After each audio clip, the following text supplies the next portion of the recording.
Assalamualaikum warahmatullahi wabarakatuh. Perkenalkan, nama saya Nafa Sausan dengan NPM 4115 3030 210043.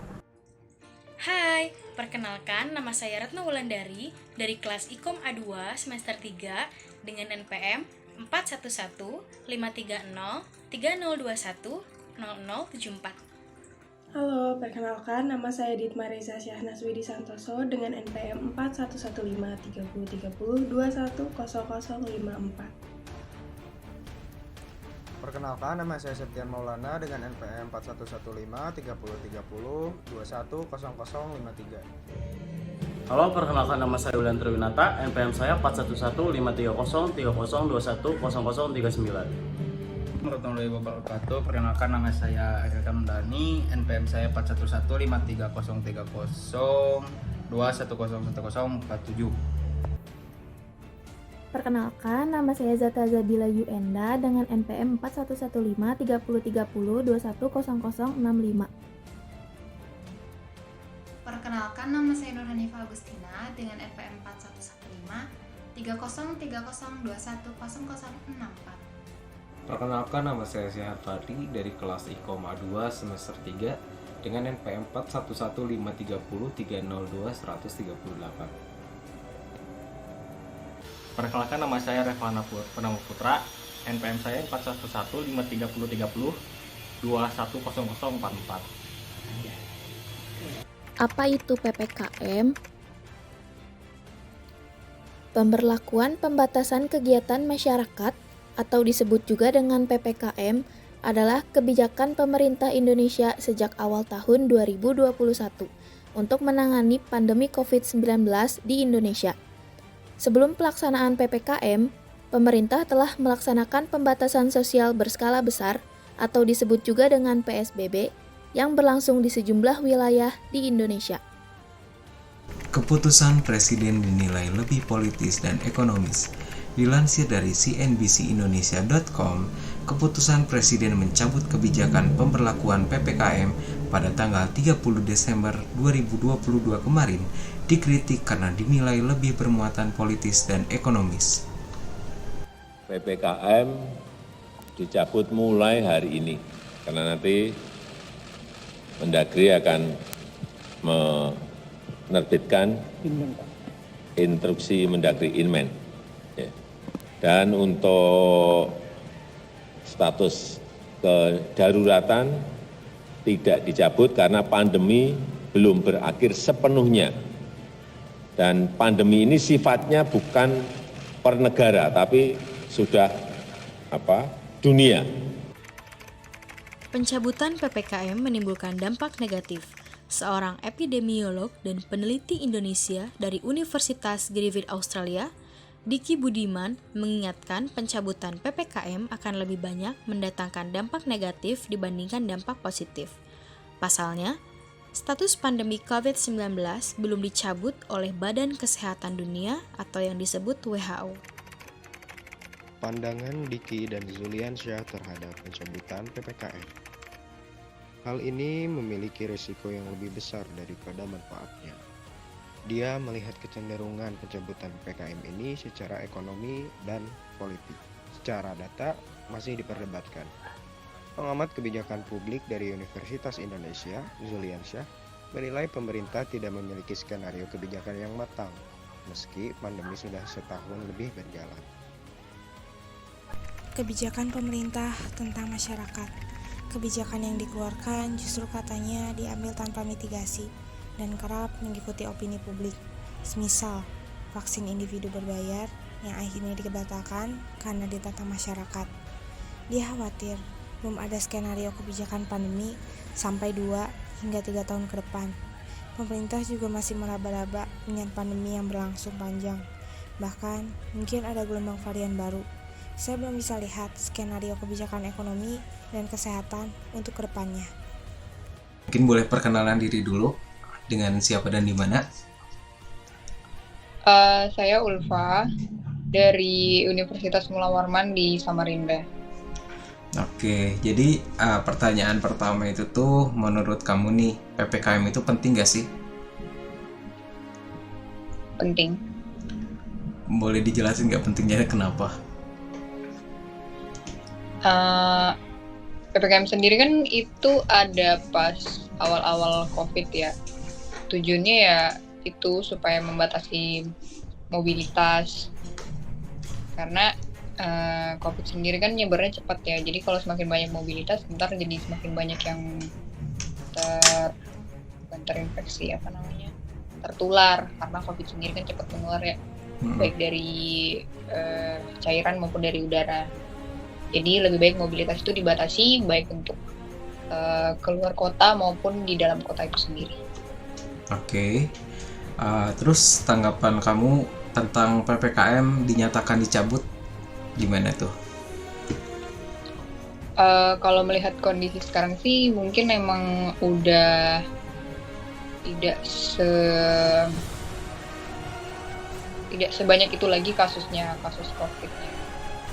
Jadi emang ada baiknya buat dicabut si PPKM itu, karena kita juga butuh kan mobilitas itu. Kemarin dibatasi karena emang kondisinya darurat nasional. Nah sekarang karena emang udah bisa terkendali beberapa, jadi emang kita aja sih.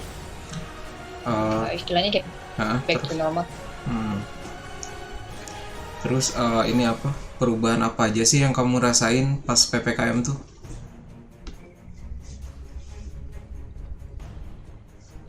Kalau perubahan ya lebih banyak di rumah aja sih sebenarnya, sama kalau ngerjain tugas apa-apa, bahkan kemarin KKN juga harus online.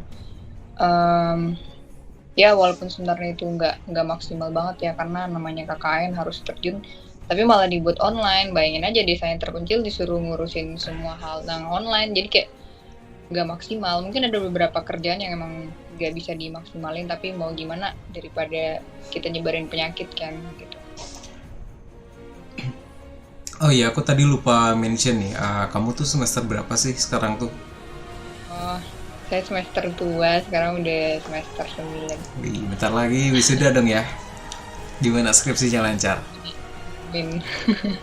Oke, terus kegiatan apa aja sih yang biasanya kamu lakuin pas lagi PPKM tuh, kan gak boleh keluar rumah ya? Biasanya kamu tuh ngapain aja sih pas waktu PPKM tuh? Kebetulan pas PPKM sendiri kan emang masih banyak matkul yang harus diselesaikan, emang masih harus sampai 24 SKS juga, jadi emang ya full kuliah online. Terus ya komunikasi sama teman apa tuh sekarang online. Mungkin saya kan sendiri dari akuntansi ya, sebenarnya bukannya sulit, tapi emang butuh dijelasin sesuatu tuh secara langsung, karena emang agak sulit kalau misalnya bikin laporan keuangan terus kita online nanya temen tuh gimana, mau nunjukin salahnya di mana juga agak sulit gitu kan. Jadi terkendalanya mungkin di situ aja sih. Sama ini sih mungkin lebih mikir kayak gimana caranya supaya nggak self care banget sih, tapi lebih kayak di rumah terus, gimana kalau olahraga gitu. Oke. Terus dampak positif sama negatif versi kamu tuh apa sih PPKM ini tuh? Positifnya pertama emang saya senang di rumah sih. Emang nggak begitu senang jalan, bahkan nggak suka jalan. Jadi ya enaknya karena nggak harus keluar dan ketemu orang terus. Dan senang aja kalau ngerjain apa-apa tuh dari rumah aja, biar hemat kos dan lain-lain. Kalau nggak enaknya mungkin ya itu, kalau misalnya ada sesuatu yang benar-benar harus kita selesaiin bareng teman dan harus ketemu, itu agak sulit sih, karena mungkin dari orang tuanya nggak bolehin, atau mungkin jarak tempat dia jauh, dan ya itu aja sih, mungkin karena nggak bisa ketemu dan hal-hal yang harus dikerjakan secara langsung itu jadi terbatas. Oke, terus seberapa pengaruhnya sih PPKM ini buat kamu tuh?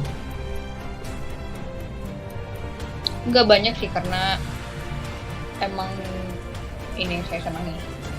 Oke. Maksudnya karena emang di rumah terus, jadi ya saya senang.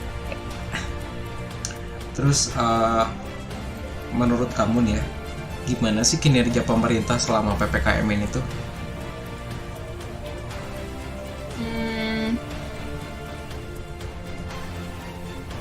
Kayaknya sih baik-baik aja. Mungkin kalau saya nggak bisa ngelihat secara garis besar, karena tinggalnya juga di kota kecil ya. Jadi saya ngomongnya masih yang ada di kota ini aja. So far sih emang di jalan yang bener-bener orang-orang kalau mau keluar tuh harus pakai masker, dan lebih banyak pelayanan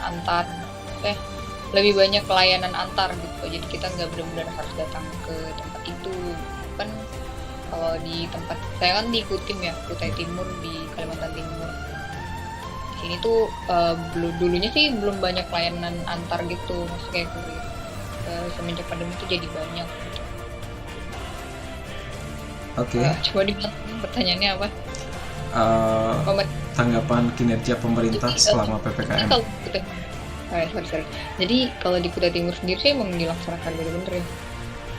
Jadi kayak nggak ada yang begitu rewel, saya nggak ada yang begitu pemberontak apa gimana ya menurut aja kalau.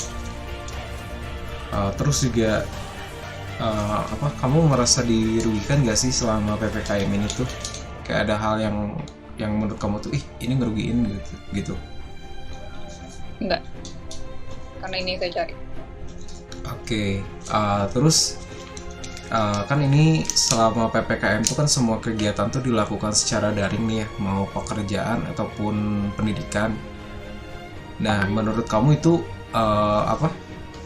itu berpengaruh banget nggak sih kayak buat dampak ekonomi dunia itu?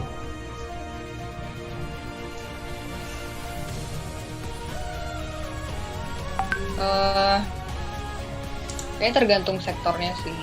Kayak kemarin sektor apa ya?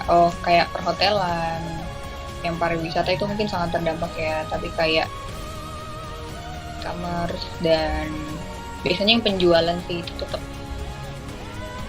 jalan gitu. Oke. Mall. Pokoknya semua yang mengandalkan harus datang ke tempat itu yang terdampak banget. Kalau sisanya mungkin terus juga kan kita selama pandemi itu kan beberapa kali disuntik vaksin ya. Nah, menurut kamu si vaksin itu tuh berpengaruh nggak sih ke badan itu, atau cuman kayak buat apa ya, kayak semacam formalitas doang gitu? Nggak. Kebetulan kemarin pas KKN emang kami juga emang diedukasi dari FKUI sendiri. Kalau tujuan vaksin itu kan untuk ini ya, supaya kalau misalnya emang nanti virusnya masuk, jadi kita tuh udah punya sistem kekebalannya, bukan berarti kita benar-benar kalau kena bakal nggak kenapa-napa. At least tubuh kalian tuh udah ngerti kalau virus ini tuh dikenali gitu loh. Jadi bisa mengurangi efek yang lebih berat sebenarnya, tapi itu tergantung dari penyakit bawaannya sendiri. Kalau emang punya penyakit bawaan yang seperti jantung, diabetes, ginjal dan lain-lain itu mungkin bisa memperburuk ya. Tapi kalau emang yang sehat-sehat aja, yang normal-normal aja, bisa mengurangi ini sih.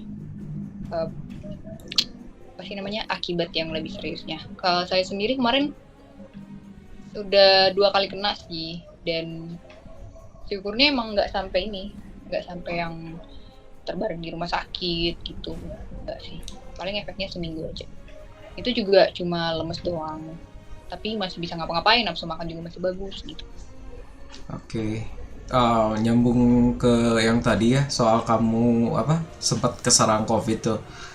Kan menurut pemberitaan media tuh kayak kayak terkesannya tuh wah sangat menakutkan gitu COVID tuh, udah pasti matilah gitu kalau kena COVID tuh. Nah, apa aja sih yang sebenarnya kamu rasain? Apakah itu sama dengan yang media beritakan, atau cuman karena buat kayak nakut-nakutin doang gitu?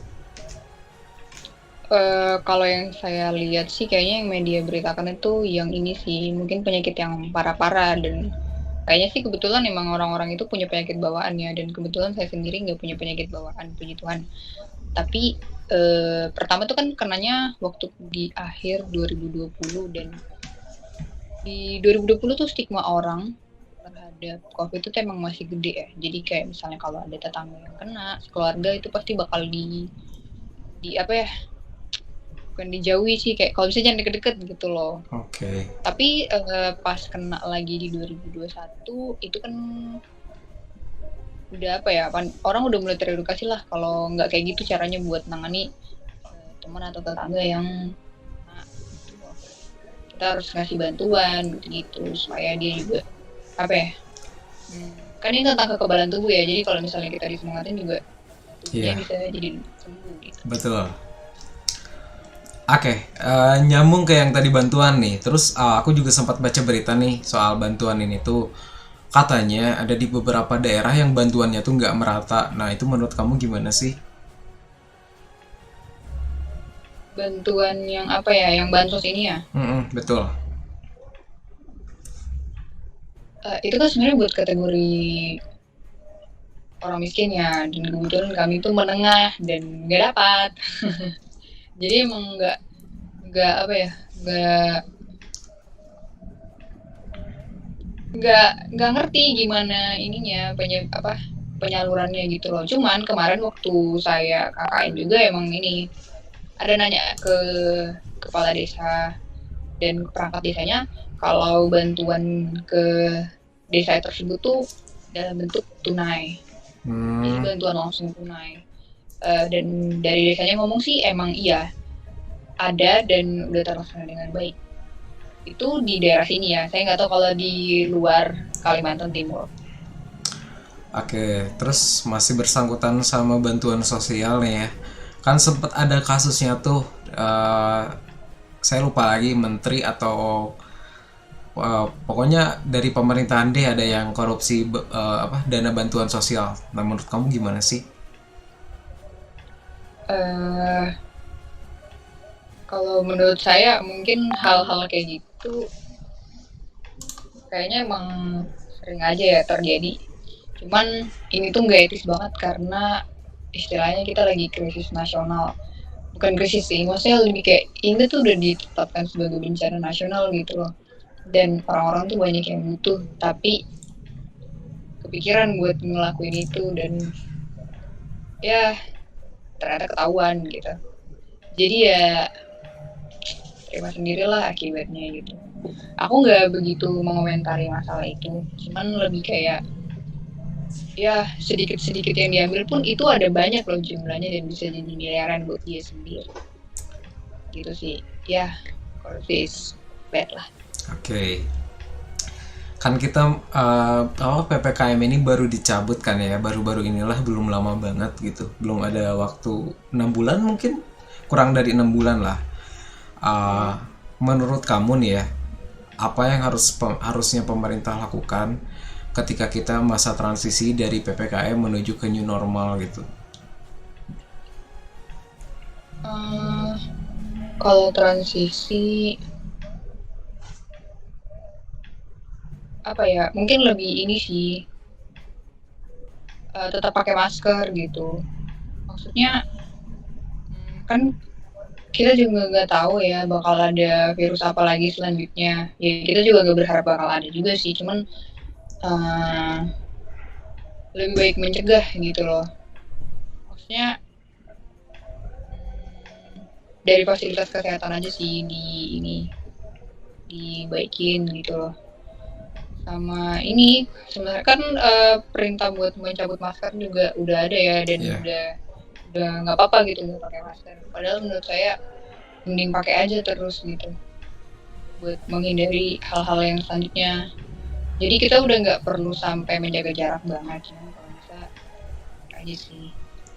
Oke, terima kasih atas waktunya, maaf mengganggu. Oke. Thank you.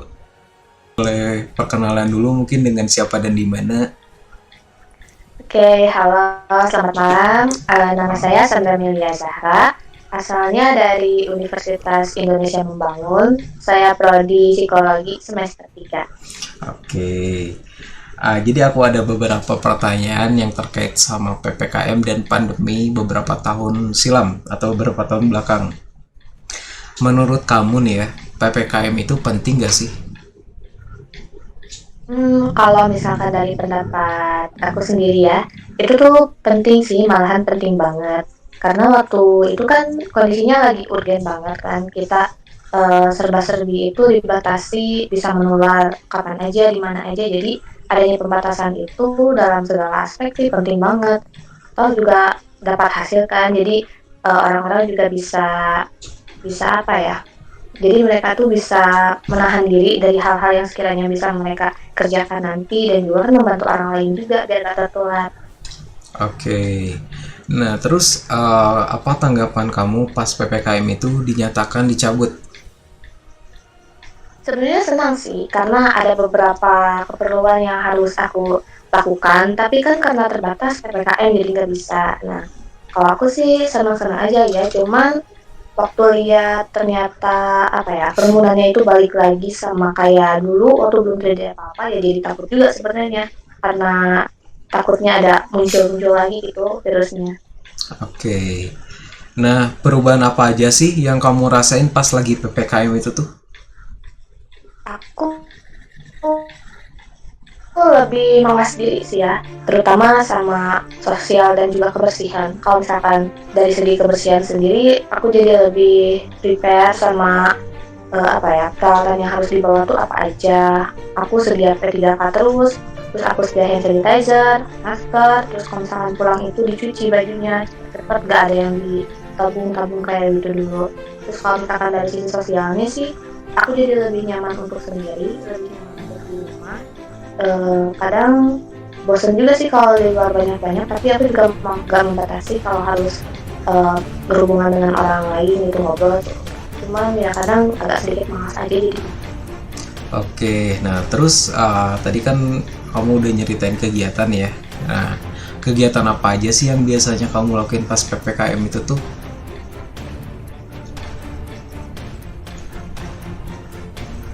Gimana tadi? Maaf, putus-putus. Oke, kegiatan apa aja sih yang biasanya kamu lakuin pas lagi PPKM? Oh iya, kalau untuk kegiatan sendiri sih kebetulan waktu itu aku lagi nge-gap ya, jadi aku banyak belajar di rumah sih, belajar di rumah. Terus kalau misalkan ada yang bosan, paling aku nonton film, terus masak-masak karena nggak ada kegiatan yang lain itu. Paling kalau sering juga itu berkunjung ke rumah saudara buat nengokin gimana keadaan mereka gitu aja sih. Oke, terus apa sih dampak positif sama negatifnya PPKM itu versi kamu sendiri? Kalau versi aku sih positifnya ya kita bisa saling menyadarkan diri dan membantu orang lain. Jadi kalau misalkan kita nggak mau tertular, ya kita juga harus jaga kesehatan. Dan kalau misalkan kita lagi sakit juga ya kita jangan membebani orang lain dengan apa ya penyakit yang bisa kita tularkan gitu. Jadi itu untuk saling menjaga gitu. Cuman ya negatifnya pasti kan semua orang itu ternak sendiri juga punya kegiatan ya yang misalkan harusnya terlaksana kapan jadi diundur bahkan jadi banyak yang terbatalkan, banyak yang diundur, ujung-ujungnya jadi nggak kejadian. Ya itu sih kadang bikin sedih atau bikin kecewa gitu karena udah diharapkan banget. Oke, nah seberapa pengaruhnya sih PPKM itu buat hidup kamu tuh? Pengaruhnya ya penting banget sih karena aku bisa sadar beberapa hal gitu kan ya. Kalau misalkan nggak ada PPKM itu justru aku bakal terbelenggu dalam ketakutan kayak misalkan aku ini takutnya ketularan gitu atau kayak gimana gitu kan. Ada rasa takutnya yang terus ada gitu. Sedangkan kalau ada PPKM kan PPKM itu mereka memberikan solusi juga kan, kita kenapa nih harus ditahan-tahan, nggak bisa keluar, harus dibatasi. Tapi kan karena itu juga kita jadi tahu bahwasannya penyakit ini tuh bisa menular dan kita bisa meminimalisirnya dengan tidak beraktivitas lebih, tidak berkerumun. Oke, nah terus kamu ngerasa dirugiin nggak sih selama PPKM ini tuh? Kebanyakan sih enggak ya karena akunya juga diam terus di rumah, aku nggak punya banyak kegiatan yang urgen atau kayak gimana, jadi biasa-biasa aja sih. Oke, nah tanggapan kamu nih tentang kinerja pemerintah selama PPKM itu menurut kamu gimana? Kalau menurut aku sih dari atasnya emang udah bagus, maksudnya itu dia udah kasih pengarahan kan sama masyarakat, terus ke pemerintah setempat untuk membatasi gitu. Cuman ya sangat disayangkan kadang ada beberapa juga oknum mungkin ya disebutnya yang mereka ini tahu masyarakatnya lagi keluar lagi mana, tapi mereka tuh dengan sengaja membiarkan aja gitu, membiarkan mereka beraktivitas. Bahkan kan kayak pernah ada berita gitu ya, jadi mereka ini karena dibayar terus tidak mau jadi tidak ketat aturannya pada beberapa hal gitu, pada beberapa orang tertentu gitu yang punya acara. Ya, itu sih paling sayangnya. Tapi kalau misalkan untuk pengarahannya, untuk edukasinya ke masyarakat itu udah bagus sih. Aku senang dan mengerti juga. Oke, nyambung ke kinerja pemerintah yang tadi nih ya, kan ketika PPKM atau ketika pandemi ini tuh kita dapat bantuan ya, berupa bantuan sosial, entah itu berupa uang ataupun berupa barang gitu. Nah, aku sempat baca nih, karena di beberapa daerah itu tuh pembagian bantuannya itu tuh nggak merata. Menurut kamu tuh gimana sih? Itu benar banget sih, sebenarnya benar banget. Karena kebetulan itu kejadian di tempat aku gitu. Ada segelintir orang yang memang membutuhkan gitu ya. Tapi kan kita juga nggak bisa ngeliat ya. Kan orang tuh biasanya ngeliat kan kalau misalkan dia sih punya rumahnya bagus, atau misalkan dia tuh punya baju-bajunya bagus kok dipakai keluar, berarti dia orang kaya gitu. Tapi kan mereka nggak lihat dalamnya gimana gitu. Nah mungkin karena faktor itu juga jadi persebarannya tidak merata. Ada yang harus benar-benar membutuhkan, mereka nggak kebagian, sedangkan yang cukup mereka malah kebagian. Ada juga yang katanya itu kan seperti gilir ya, kayak bergantian gitu.